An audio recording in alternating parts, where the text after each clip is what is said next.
कल महाराष्ट्र के प्रतिपक्ष नेता, विरोधी पक्ष नेता सम्माननीय देवेंद्र फडणवीस जी ने कुछ मुझ पर आरोप लगाए थे और उसका कल ही मैंने खुलासा किया, लेकिन कुछ अधिक जानकारी मैं देना चाहता हूँ। जो देवेंद्र जी ने कहा कि आपके मंत्री रहते हुए सलीम पटेल के बारे में आपको जानकारी थी कि नहीं। 2005 में मैं मंत्री पद पे नहीं था। एक आर पाटिल जी के साथ उनकी वीडियो वायरल हुई थी, ये सवाल आपने खड़ा किया। हमने मुनीरा से संपत्ति लेने के बाद सलीम पटेल की वो वीडियो वायरल हुई थी और सलीम पटेल ने उन सारे अखबार और चैनलों पे जिन लोगों ने दाऊद से उसका कनेक्शन बताया था उन पे डिफेमेशन सूट फाइल किया था। और 5 महीने पहले मैंने जानकारी ली सलीम पटेल का देहांत हो गया और सलीम पटेल ये मुनीरा का पावर ऑफ अटॉर्नी था।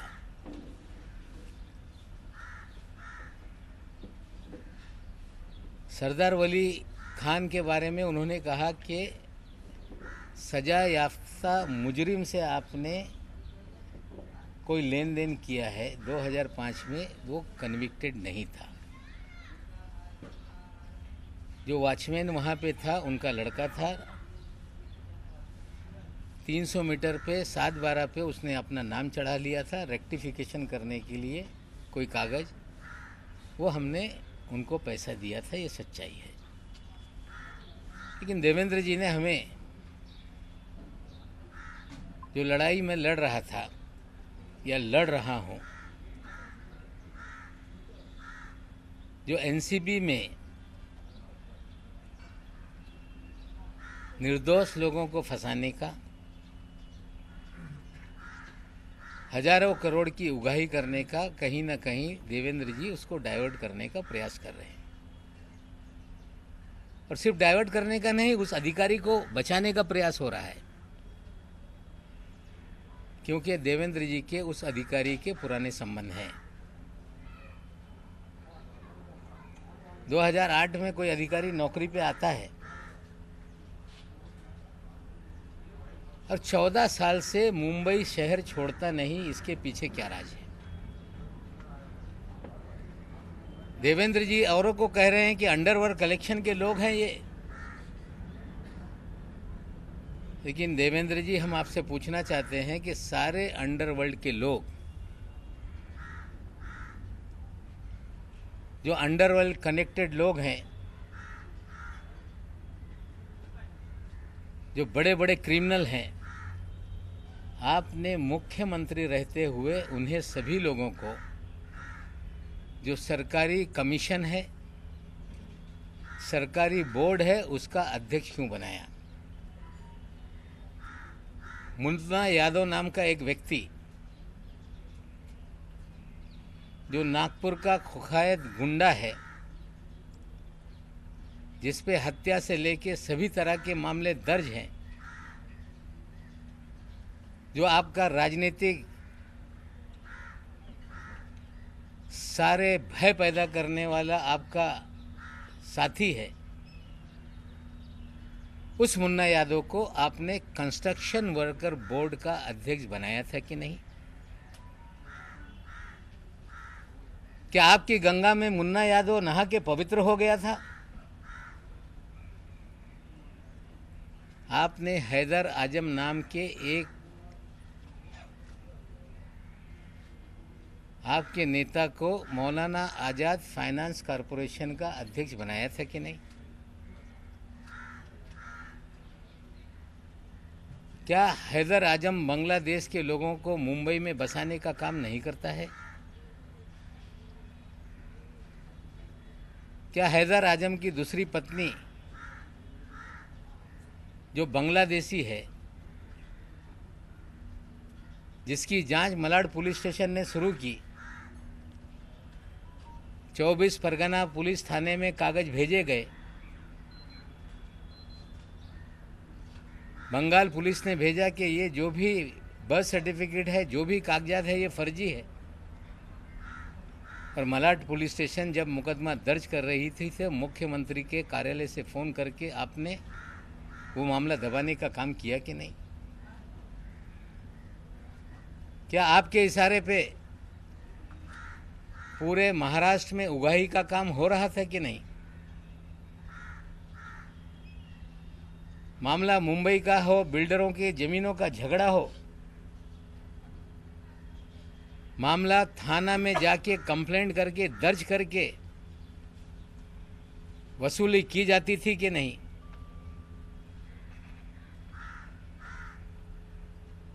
जमीन मालिकों को पकड़ के लाते थे और सारी ज़मीनें अपने नाम पे लिखा ली जाती थी, ये सच है कि नहीं? क्या आपके कार्यकाल में विदेश से लोगों को फ़ोन आते थे, कुख्यात गुंडे फ़ोन करते थे और पुलिस वाले मामला सेटल कर देते थे कि नहीं? लेकिन सबसे गंभीर आरोप मैं लगा रहा हूं देवेंद्र जी आप पे कि जब 8 नवंबर 2016 को नोटबंदी हुई, मोदी जी ने कहा कि नोटबंदी इसलिए किया जा रहा है, आतंकवाद खत्म होगा, काला धन खत्म होगा। और एक बात मोदी जी ने कही थी कि बड़े पैमाने पे जाली नोट है, उसे ख़त्म करने के लिए हम नोटबंदी का काम कर रहे हैं। जब नोटबंदी हो गई, पूरे देश में जाली नोट, चाहे पंजाब हो, 2000 के 500 के जाली नोट पकड़े जाने लगे। मध्य प्रदेश में जाली नोट पकड़े जाने लगे, तमिलनाडु में जाली नोट पकड़े जाने लगे। लेकिन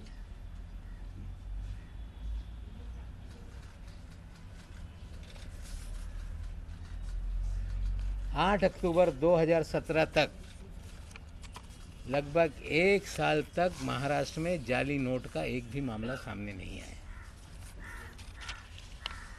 क्योंकि देवेंद्र जी के प्रोटेक्शन में जाली नोट का खेल इस महाराष्ट्र में चल रहा था। 8 अक्टूबर 2017 को डायरेक्टर इंटेलिजेंस रेवेन्यू ने बीकेसी में एक छापेमारी की, जिसमें 14 करोड़ 56 लाख रुपए के जाली नोट पकड़े गए।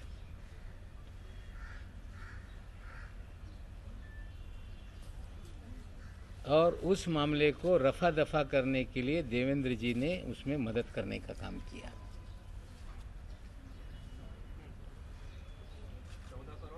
56 लाख रुपए बीकेसी में 8 अक्टूबर 2017। साथियों, जाली नोट का nexus ISI Pakistan Dawood via Bangladesh, ये पूरी जाली नोट इस देश में फैलाई जाती है। 8 अक्टूबर के छापेमारी में 14 करोड़ 56 लाख पकड़े गए। मुंबई में एक गिरफ्तारी हुई, पूना में एक जो गिरफ्तारी हुई इमरान आलम शेख, पूना में गिरफ्तारी हुई रियाज शेख, और एक नई मुंबई में भी उसमें गिरफ्तारी हुई थी। लेकिन 14 करोड़ की 56 लाख की जब्ती को 8,80,000 रुपये बताकर मामला दबाया गया।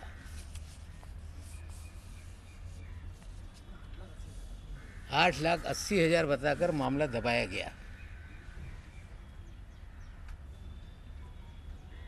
पाकिस्तान की जाली नोट भारत में चले,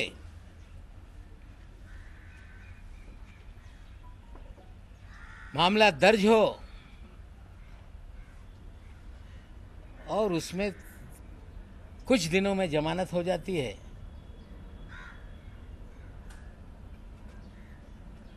मामला एनआईए को नहीं दिया जाता, नोट कहाँ से आ रही थी उसके अंतिम जांच कभी आगे नहीं बढ़ती, क्योंकि जो लोग ये सब जाली नोट का रैकेट चला रहे थे उन्हें कहीं ना कहीं तत्कालीन सरकार का संरक्षण था। कहानी बनाई गई कि वो तो कांग्रेस का नेता है, इस शहर में कभी भी वो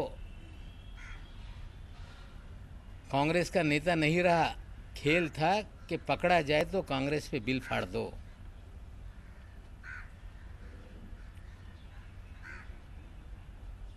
और जो आलम शेख था, इमरान आलम शेख, ये माइनॉरिटी कमीशन 6 महीने के बाद जिसको हाजी अरफात शेख को चेयरमैन बनाया गया, उसका ये छोटा भाई है। हाजी अरफात शेख जिसे देवेंद्र जी ने दल बदल करा के अल्पसंख्यक आयोग महाराष्ट्र का चेयरमैन बनाया था, उसका ये छोटा भाई है। देवेंद्र जी, आप मुन्ना यादव को चेयरमैन बनाते हैं, कुखायत गुंडे को, बांग्लादेशियों को इस शहर के अंदर आबाद करता है, उसको आप माइनॉरिटी मौलाना आज़ाद फाइनेंस कॉरपोरेशन का चेयरमैन बनाते हैं। और जो जाली नोट का रैकेट चलाता है, कहीं छोटे मोटे कोई कार्ड छाप लेके कांग्रेस का नेता बना देता है, रहता है किसी और पार्टी में, काम आपके लिए करता है, और बाद में आप उसे महाराष्ट्र के अल्पसंख्यक आयोग पद का अध्यक्ष बनाते हो। पूरी तरह से आपने राजनीति का क्रिमिनलाइजेशन किया। हम आपसे पूछना चाहते हैं कि रियाज भाटी कौन है?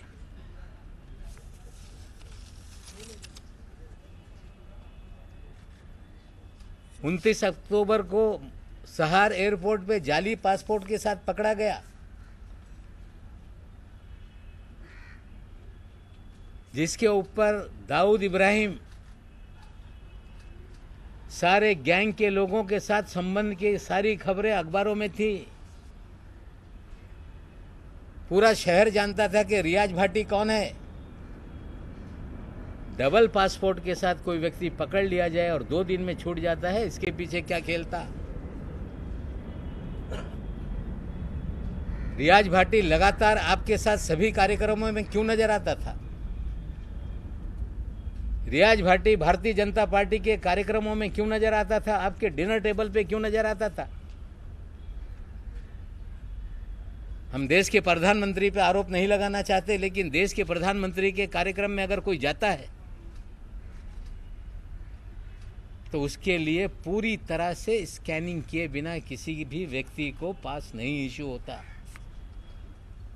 प्रधानमंत्री शहर में आए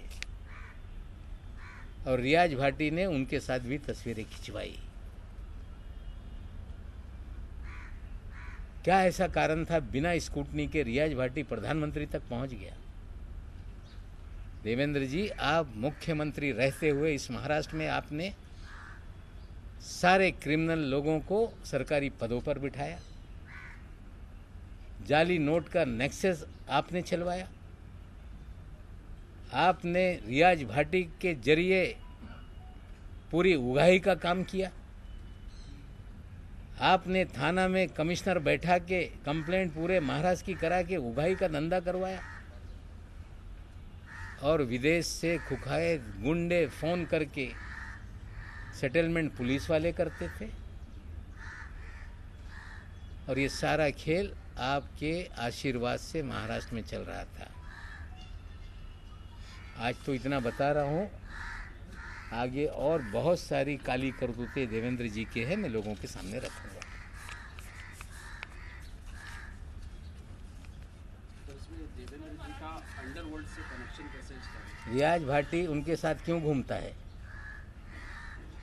2 पासपोर्ट के साथ अगर कोई अंडरवर्ल्ड का आरोपी एयरपोर्ट पर डिटेन हो जाए तो 2 दिन में कैसे छूट जाता है?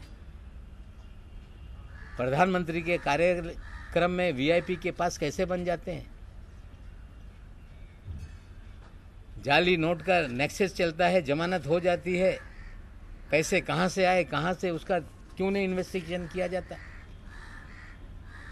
क्या हैदर आजम की बीवी का बांग्लादेश का मामला पुलिस स्टेशन में दर्ज है कि नहीं? क्या मुन्ना यादव ये कुख्यात गुंडा है कि नहीं? हम तो सवाल देवेंद्र जी से पूछना चाहते हैं, इसका जवाब आप दें। अगर ये झूठ है तो बताएं कि नवाब मलिक मुन्ना यादव के बारे में झूठ बोल रहा है। सवाल तो आप पूछ रहे हैं, लेकिन महाराष्ट्र में फिलहाल आपकी क्या अलायंस वाली सरकार है, होम मिनिस्ट्री एनसीपी के पास में है, तो आप रियाज भाटी फरार है, मुन्ना यादव पे मुकदमे हैं, जाली नोट का मामला डीआरआई का है। जो एजेंसियां केंद्र की काम करती है उनसे हम सवाल खड़ा कर रहे हैं कि इसको फिर से देखो, ये जाली नोट का नेक्सस पाकिस्तान से कैसे लिंक है ये भी देखना पड़ेगा। पार्टी का केस अंडरवर्ल्ड से संबंध मामले में पाकिस्तान का कोई लिंक एस्टैब्लिश हुआ था जिसका आप आरोप लगा रहे हैं, और कौन से बेसिस पे आरोप लगा रहे हैं कि मामला रफा दफा किया गया? जब 14 करोड़ 56 लाख पकड़े गए, जाली नोट का मामला था, तो क्या ऐसा हो गया कि जमानत हो गई तुरंत? क्या ऐसा था कि जांच आगे नहीं बढ़ी? और जिसको पकड़ा था उसके भाई को आपने अल्पसंख्यक आयोग का अध्यक्ष क्यों बनाया? और ये योगायोग है कि उस समय भी उस केस का जो इंचार्ज था वो भी समीर दाऊद वानखेड़े ही था। केस का जी, इसके बारे में थोड़ा इलॅबोरेट करिए। ते डीआरआई मध्ये ही केस झाली होती। ये मामला डीआरआई में हुआ था, और मैं आपको बता दूं कि जो 14 साल से वानखेड़े साहब जो मुंबई में लगातार पोस्टिंग रहे, उनकी पोस्टिंग ज्वाइंट कमिश्नर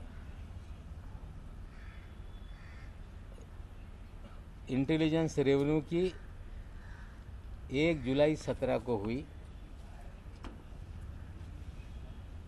और उस समय उनके ही पास ये डिपार्टमेंट था। ये छापेमारी या जो भी कार्रवाई हुई थी डीआरआई ने की थी,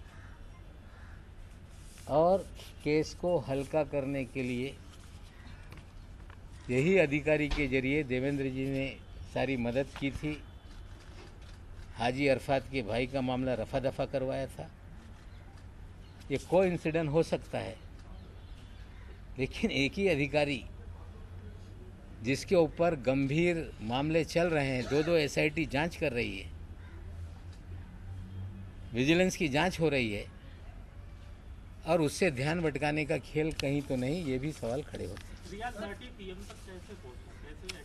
ये मैं पूछना चाहता हूं कि किसी भी प्रधानमंत्री के कार्यक्रम में पहुंचने के लिए पूरी तरह से स्टेट की इंटेलिजेंस एजेंसियां, केंद्र की इंटेलिजेंस एजेंसियां उस व्यक्ति का पूरा स्क्रूटनी करती हैं। अगर जिसके ऊपर लगातार दाऊद इब्राहिम के संपर्क के मामले रहे हों और वो सीधे प्रधानमंत्री तक पहुंच जाए, तो कहीं ना कहीं उसे किसी न किसी का आशीर्वाद था, जिसके कारण उस कार्यक्रम के भीतर तक वो गया। दाऊद इब्राहिम का आदमी रियाज भाटी है, आज फरार है। थाना में जितनी उगाही हो रही थी उसका भी वो कहीं ना कहीं एक उगाही के कार्यक्रम का हिस्सा था। बहुत सारे मुकदमे खुले हैं जिसमें रियाज भाटी आज फरार है। हमारे साथ कोई फोटो नहीं, भारतीय जनता पार्टी के नेताओं के साथ फोटो हैं। सर, परदेशातून काही फोन येत होते तुमचं असं म्हणणं आहे, आणि पोलीस त्याच्यामध्ये मध्यस्थी करत होतं. समजू शकेल का ते पोलीस कोण मध्यस्थी करत होते? नाही, त्याच्या बाबतीत काही तपास सुरू आहे, त्याच्यावर मी भास करू इच्छित नाही। सर देखिए, प्रेस कॉन्फ्रेंस तक ठीक है, पर एंड आई राइटली सेड कि काउंटरफीट वाला डीआरआई के पास है, बट फिर भी as I earlier also said कि होम मिनिस्ट्री आप ही के पास में है, अगर आपकी पार्टी के पास में है, स्टिल आप लोग कोई इंक्वायरी जो एलिगेशन देवेंद्र फडणवीस पे लगा रहे हैं, एटलीस्ट स्टेट इंटेलिजेंस एजेंसी तक जो लिमिटेड है वो वाला पार्ट आप लोग इन्वेस्टिगेट कर सकते हैं, राइट? तो are you going to write to your own the home minister who is from your party? देखिए, मैं अगर इस तरह से चीज़ें करूंगा तो लोग कहेंगे कि नवाब मलिक लोगों को फंसा रहा है। सर, प्रेस कॉन्फ्रेंस में हम बता रहे हैं। बता रहे हैं, देखते हैं कितनी ईमानदारी से चीज़ें फिर शुरू होती है। रियाज भाटी को लेके देखते हैं क्या सफाई आती है। सर, रियाज भाटी को पॉलिटिकल लॉबीज बताया जा रहा है और लगभग सारी पार्टियों के नेताओं के साथ उसकी फोटोज लाइव सारे ग्रुप्स में शेयर की जा रही है आपकी किसी के पैरेलल। तो नहीं, देखिए ऐसा है, रियाज भाटी किसके साथ तस्वीर उतार रहा है ये सवाल नहीं है। सवाल ये है कि 2 पासपोर्ट के साथ अगर कोई एयरपोर्ट पे क्रिमिनल पकड़ लिया जाए तो 2 दिन में कैसे छूट जाता है। सर लेकिन आप लोगों का नेक्स्ट सवाल ये है कि प्रधानमंत्री के कार्यक्रम में कैसे एक्सेस मिल जाती है। तस्वीरें किसी की शादी में किसने उतार ली, मैं ये नहीं कहना चाहता। किसी नेता के साथ उसकी तस्वीरें, ये आरोप मेरा नहीं। मेरा आरोप है कि 2 पासपोर्ट, जाली पासपोर्ट के साथ मुंबई एयरपोर्ट पे पकड़ा गया एक कुख्यात गुंडा, 2 दिन में जमानत हो गई। जमानत तो अदालत से हुई होगी। एक कुख्यात गुंडा जिसके ऊपर लगातार आरोप थे, प्रधानमंत्री के कार्यक्रम के भीतर जो वीआईपी का पूरा अरेंजमेंट था उसमें कैसे पहुंचा। पूरी तरह से देवेंद्र जी का संरक्षण उसको था। उद्धव ठाकरे आणि अनिल देशमुखांसोबत सुद्धा रियाज भाटीचे फोटो आहेत, सध्या ते व्हायरल आहेत. मी फोटोच्या बाबतीत आरोप लावत नाही. बोगस पासपोर्टच्या जो केस आहे 2 दिवसात कसा त्याला सोडण्यात आला. पंतप्रधान यांच्यासोबत स्क्रुटनी केल्याशिवाय कुणाला जाण्याची परवानगी नसते. हे त्यांना ॲक्सेस देण्यामागे कोण होतं हे माझे प्रश्न आहे. सर, ज्या पण पद्धतीने जो त्यांचे ड्रग्स अंडरवर्ल्डशी मामला हुआ है, संबंध होते तुम्ही नवाब सर, म्हणता आहात, तर त्यांचे अनिल देशमुख, उद्धव ठाकरे यांच्यासोबत देखील फोटो आहेत. तुम्ही या प्रकरणाची चौकशी करण्याची मागणी नाही, फोटोवर मी कधी आरोप लावत नाही. माझ्यासोबत पण कोणी येईल, फोटो काढून जाईल. सार्वजनिक जीवनात लोकांच्यावर फोटो लोक काढताय. मुन्ना यादव हे शासकीय समितीवर अध्यक्ष होते की नाही. हाजी अरफात मायनॉरिटी कमिशनचा चेअरमॅन होता की नाही. आजम हैदर हे मौलाना आझाद फायनान्स कॉर्पोरेशनचे चेअरमॅन होते की नाही. एका पदावर नेमणूक करत असताना पोलिसांकडून रिपोर्ट मागवण्यात येते की नाही. हे सगळं असताना त्यांना संरक्षण देण्यासाठी, इनाम देण्यासाठी या तिघांना बोर्ड आणि कमिशनचा चेअरमॅन करण्यात आला होता. सर, ज्या पद्धतीने ड्रग्स जो मामला हुआ है, हे जे नोटा आहेत, जाली नोटा आहेत, त्या दाबल्या गेल्या. त्यावेळेस भारतीय जनता पार्टीबरोबर शिवसेना सत्तेमध्ये. तर ज्या पद्धतीनं देवेंद्र फडणवीसला हे सगळं माहिती होतं, त्याप्रमाणे शिवसेनेच्या काही मंत्र्यांना माहिती होतं का, असं तुमची माहिती आहे का? मला माहीत नाही. त्यांना नंतर पक्षांतर करून अल्पसंख्याक आयोगचा अध्यक्ष करण्यात आला. म्हणजे हे लोक यांच्यासाठी काम करत होते हे याच्यातून निश्चित होते. नवाब सर, जिस प्रकार से क्रूज ड्रग्स मामला हुआ है, क्या ये प्रतीत होता है कि ये वसूली ड्रग्स मामला था, क्योंकि इसमें बहुत सारे व्हाट्सएप चैट जो सामने आए और लोगों के केपी गोस्वामी और प्रभाकर सैल के, इसमें चैट में स्पष्ट नजर आ रहा है कि पहले से टारगेट दिए गए थे, कुछ चेहरे पहले से दिए गए थे और उनको पहले से निशाना साधना था. तो क्या ये वसूली ड्रग रेड इसे कहेंगे, क्या कहेंगे इस मामले में? देखिए, 13 लोगों को चिन्हित किया गया, जो 15 दिन से हम तैयारी कर रहे थे और इस तरह की बातें कही गई. सारे देश में उसको लेके खबरें चलने लगी. लेकिन हमने पहले 6 तारीख को सवाल केपी गोसावी और मनीष भानुशाली पे उठाए थे. हमने पहले कहा था कि उगाही का मामला है. व्हाट्सएप चैट के जरिए जो प्रभाकर कह रहा है कि कुछ लोगों के प्री डिसाइडेड फ़ोटो बांटे गए थे, उन्हीं को पकड़ना था, ये सारा उनके कन्वर्जेशन में है. क्यों टर्मिनस से ही लोगों को डिटेन कर लिया गया, क्यों आर्यन खान को किसके कहने पे वहाँ तक लाया गया, आर्यन खान के घर वालों से 25 करोड़ की मांग क्यों की गई, डिस्काउंटेड रेट 18 करोड़ में डील क्यों हुई, 50 लाख रुपए उठाए क्यों गए. ये सारे सवाल हैं. दोनों एसआईटी के सामने सारे बयान हैं, सीसीटीवी फुटेज है, कॉल सीडीआर होगा, इलेक्ट्रॉनिक एविडेंस भी उसमें है. लेकिन कहीं ना कहीं लोगों को डराया जा रहा है कि आपने पैसा दिया, आप भी मुकदमेबाजी में फंस जाओगे. मैं आज फिर कहता हूँ कि रैंसम मांगने वाला गुनहगार होता है. अपने बच्चों को बचाने के लिए फिरौती देने वाला कभी भी गुनहगार नहीं. मैं उनको फिर कहता हूँ कि डरो मत. आप विक्टिम हैं, आप गुनहगार नहीं. डराने से आप डरेंगे तो इस शहर में इसी तरह का उगाही का काम चलते रहेगा। सर देखिए, समीर वानखेड़े के अगेंस्ट जो एलिगेशंस हैं वो एनसीबी की विजिलेंस टीम इन्वेस्टिगेट कर रही है। Usually people go for a central agency which is मतलब जो कि मेन एजेंसी का पार्ट है, ये आदमी एनसीबी का ही ऑफिसर है और एनसीबी ही इनके खिलाफ इंक्वायरी कर रही है। Do you have any plans of asking for another agency probing this? क्योंकि मुंबई पुलिस की ऐसी भी मैं फिर बोल रहा हूँ कि 26 मामलों को हमने पत्र लिखा है कि ये जाली मामले हैं। एनसीबी एक ऑर्गेनाइजेशन है, उनके भीतर भी जांच करने का उनका अधिकार है, काम है। लेकिन अगर इस शहर में किडनैप करके उगाही का काम चल रहा हो, लगातार मुंबई पुलिस को कंप्लेंट मिल रही है, तो पैरेलली 4 अधिकारियों की कमेटी उसकी जांच कर रही है और निश्चित रूप से जो सच्चाई होगी वही लॉजिकल एंड तक जाएगा। आपने कहा मुंबई के लिए बाहर से फोन आता था। इसने कल जब आरोप किया है, उसके बाद उन्होंने इंडिकेट किया ये जो मामला है इसको इनकम टैक्स भी कर सकती है और चूंकि इसमें अंडरवर्ल्ड है इसलिए एनआईए भी इसको कर सकती है और मैं पवार साहब के बात भी करूँ। आज जो आपने आरोप लगाए आपको क्या लगता है ये जो आपने गंभीर आरोप लगाए इसकी जांच महाराष्ट्र सरकार के द्वारा कौन सी एजेंसी कर सकती है? आपने आज जो आरोप लगाए हैं नहीं, देखिए ऐसा जो मैंने कहा है वो सारी चीज़ों को निश्चित रूप से जब मैं कुछ कहता हूँ तो मेरी भी जिम्मेदारी बनती है कि मैं गृह विभाग को इसकी जानकारी दूँ। निश्चित रूप से मैं गृह विभाग को जानकारी दूंगा। देवेंद्र जी ये बोल रहे हैं कि आपको सीबीआई पीछे लगेगी, कुछ ट्विटर में लिख रहे हैं कि नवाब मलिक आपका जेल इंतज़ार कर रहा है।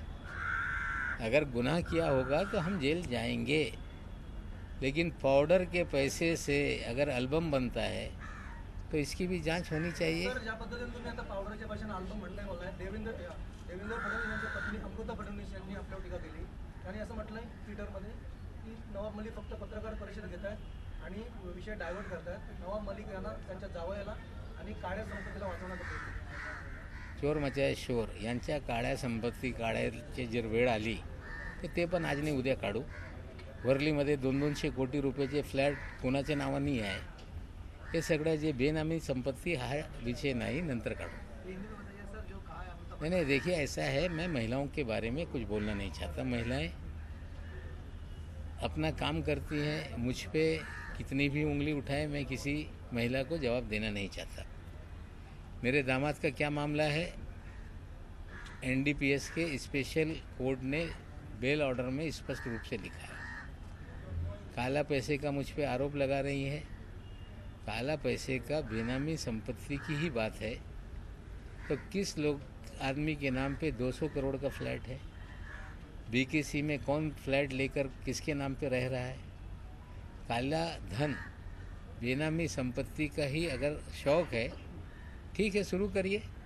हम तो पूरी तरह से तैयार हैं कि आपका ईडी, सीबीआई, एनआईए जो भी मेरी जांच करानी कराइए, लेकिन जो कागज़ मैं दूंगा उसकी भी जांच होगी, ये भी मुझे वो आश्वासन दें। सरकार के कार्यकाल में जो कुछ निर्णय लिए गए थे फडणवीस सरकार के वक्त, क्या उसकी जांच फिलहाल?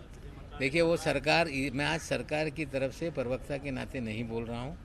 मेरी लड़ाई नाइंसाफ़ी, लोगों को, बेगुनाहों को जेल में डालना, उगाही का मामला, इसको लेके सरकारी बात आगे करेंगे। धन्यवाद। या चित्रपटाचं तुम्ही हिरो आहात कारण तुम्ही एकटेच लढत आहात असं सुद्धा बोललं जात आहे, पण विलन नेमके किती आहे? विलन तर आता चंडाल चौकडी आहे, ते चंडाल चौकडीच्या विरोधात मी लढतोय।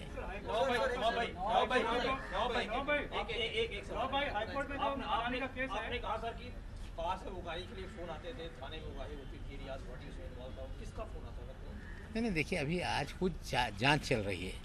अगर सारी चीज़ें मैं कहूँगा तो ये इस्टेब्लिश करने की कोशिश करेंगे कि मंत्री बोल रहा था और ये प्रेजुडिस होके हम लोगों को फंसाया जा रहा है।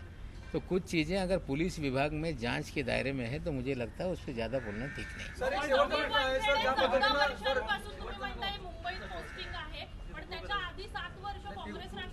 तो 7 वर्ष होता प्रोबेशन पिरियड, नहीं 7 वर्ष होता ठीक आहे, नंतरचे 7 वर्ष हे म्हणजे का 7 वर्षावर माझा आक्षेप नाही आहे, पण आता नंतरचे 7 वर्ष या मुंबईत कसं आहे याच्यावर आक्षेप आहे। सर एक आपने एफिडेविट फाइल किया है जो मानहानि का मुकदमा आपके खिलाफ, उसमें क्या सच्चाई है, क्या आपने? देखिए, मेरे खिलाफ मुकदमों की बाढ़ आ गई है।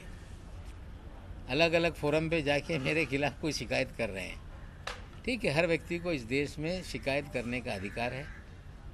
कोई कहता है कि नवाब मलिक पे एट्रोसिटी लगा दो, मैंने कोई ऐसे बात आपत्तिजनक नहीं की कि किसी की जाति को लेके आपत्तिजनक मैंने बात की हो। फर्जी सर्टिफिकेट, फर्जीवाड़े का सवाल हमने उठाया। हमने जो बातें की उसको लेके बहुत सारी जांच आगे बढ़ रही है। लोग मुझे बोलने पे रोक लगे, इस तरह से हाईकोर्ट में PIL भी फाइल हुआ था। फिर कुछ परिवार के लोग गए, इंटरिम रिलीफ मांगी कि इन्हें बोलने पे रोक लगाया जाए। उसका जवाब दाखिल करने के लिए वहाँ हाईकोर्ट ने कहा था। हाईकोर्ट में हमने अपना हल्फनामा दायर कर दिया है। आज शायद उस पर सुनवाई होगी। कोई क्रिमिनल प्रोसिजर चला रहा है तो ये न्यायालयीन लढाई है, निश्चित रूप से हम लढेंगे। सर ज्या पद्धतीनं आहे आता आरोप प्रत्यारोप सुरू आहेत, केस एका साईडला आहे ड्रग्ज प्रकरणाची आणि त्याची चौकशी एजन्सीज करतायत। आता हे वैयक्तिक पातळीवर उतरलं असं तुम्हाला मी वाटतं? अजिबात वैयक्तिक पातळीवर जात नाही। मी सुरुवातीपासून बोलतो, रविवारी पण बोललं होतं की ही लढाई अन्यायाच्या विरोधात आहे। मी या अन्यायाच्या विरोधात लढत असताना जे लोक निष्पाप लोकांना गुंतवत आहे, जी लोक खंडणी वसूल करत आहे, त्यांच्या पाठराखण करू नये। मी मागच्या रविवारी हे आवाहन केलं होतं, तरी त्यांना वाचवण्यासाठी लोक समोर येत असतील तर मग मला बोलावं लागतं है। ये हाइड्रोजन बम था, ये हाइड्रोजन बम अभी बचा है। कुछ बहुत सारे बम हैं, लड़ाई कैसे आगे जाती देखेंगे, कुछ विधानसभा में भी फोड़ेंगे। धन्यवाद। बहिणाबाईंची जात्यावरची ओवी म्हणजे